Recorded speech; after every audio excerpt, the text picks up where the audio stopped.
एक बाप ने अपने ही नाबालिग बेटे को प्राउड मुजरिम बना दिया और उसने एक 8 साल के बच्चे को गोली मार दी।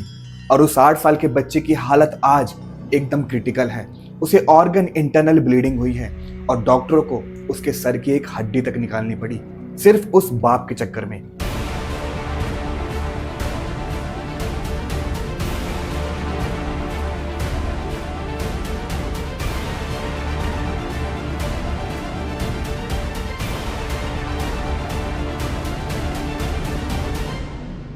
ये पूरा मामला है दोस्तों यूपी के बुलंदशहर का, जहां पे बुलंदशहर की पतली गली में एक सेलिब्रेशन चल रहा था, क्योंकि 16 साल के कृष्णा की बहन की शादी थी और घर में एकदम रौनक थी। सेलिब्रेशन चल रहा था और गली में माहौल एकदम अच्छा था।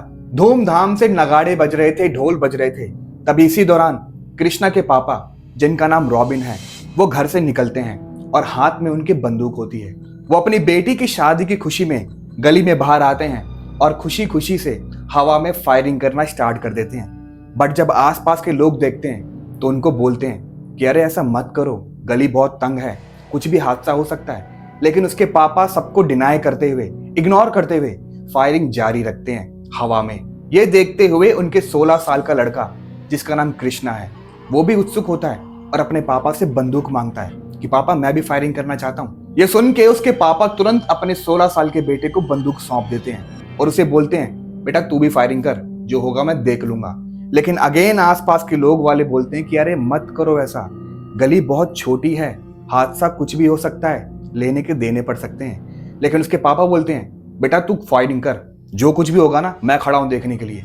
उसके बाद वो लड़का अपने पिता के कहने पे हवा में आसमान में फायरिंग करता है, लगभग 8 से 10। और दोस्तों इसी दौरान जब गली में शादी का माहौल था, ढोल नगाड़े बज रहे थे, तो एक 8 साल का बच्चा रियांश अपनी मंजिल के छत से नीचे झांक के पूरा सीन देख रहा होता है कि तभी एक गोली आउट ऑफ द नोवेयर उसके जबड़े पे आके लग जाती है और बच्चा ऑन द स्पॉट अनकॉन्शियस हो जाता है। उस बच्चे की आवाज सुनते ही तुरंत उसके माता पिता दौड़े चले आते हैं और देखते हैं कि उनका बेटा फर्श पे गिरा हुआ है और ब्लीडिंग होती जा रही है। उसके बाद रियांश के पिता ना आओ देखते हैं ना ताओ, अपने बेटे को उठा के हॉस्पिटल लेके भागते हैं। और इसी मौके का फायदा उठा के दोस्तों वो 16 साल का लड़का कृष्णा और उसके पापा रॉबिन वहां से मौके से फरार हो जाते हैं। उसके बाद रियांश के पापा पुलिस में कंप्लेन करते हैं, एफआईआर दर्ज करते हैं और पूरा मामला क्लियर हो जाता है कि गोली उसी 16 साल के लड़के ने चलाई थी, जिसके बाद रियांश को लग चुकी थी।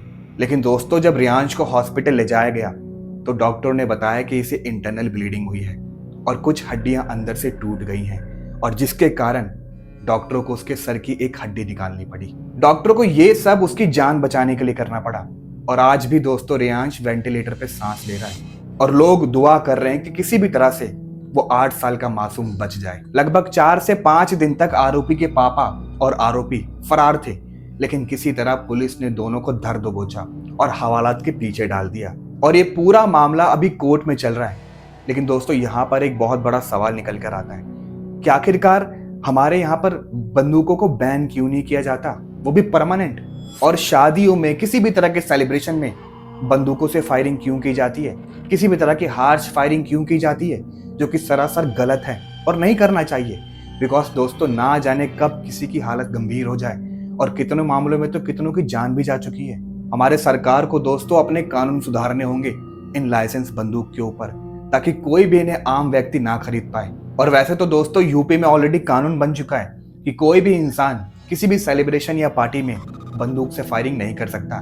लेकिन फिर ना जाने आज ये न्यूज आती है यहाँ पे बुलंदशहर में ऐसा ही सीन होता है और एक बच्चा आज नाजुक हालत में पाया जाता है। तो मैं तो यूपी सरकार को ये बोलना चाहूंगा कि आपके यहाँ पे कानून इतने ठोस हैं बट फिर भी लोग इसे आसानी से तोड़ रहे हैं, तो इसके खिलाफ कुछ ठोस एक्शन लेना होगा ताकि ऐसा हादसा फिर कभी ना हो।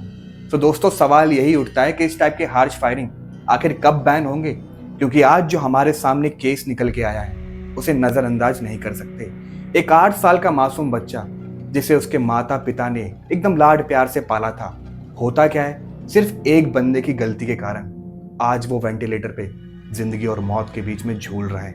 और दोस्तों हम किसी भी तरह के इस हार्श फायरिंग को सपोर्ट नहीं करते, उल्टा हम सरकार से डिमांड करते हैं कि इसे बैन कर देना चाहिए पूरी तरह से। और आप दोस्तों मुझे कमेंट में ये जरूर बताना कि इन तरह के अपराधियों को जो हार्श फायरिंग करते हैं उनके खिलाफ क्या कानून होना चाहिए और उन्हें क्या सजा मिलनी चाहिए।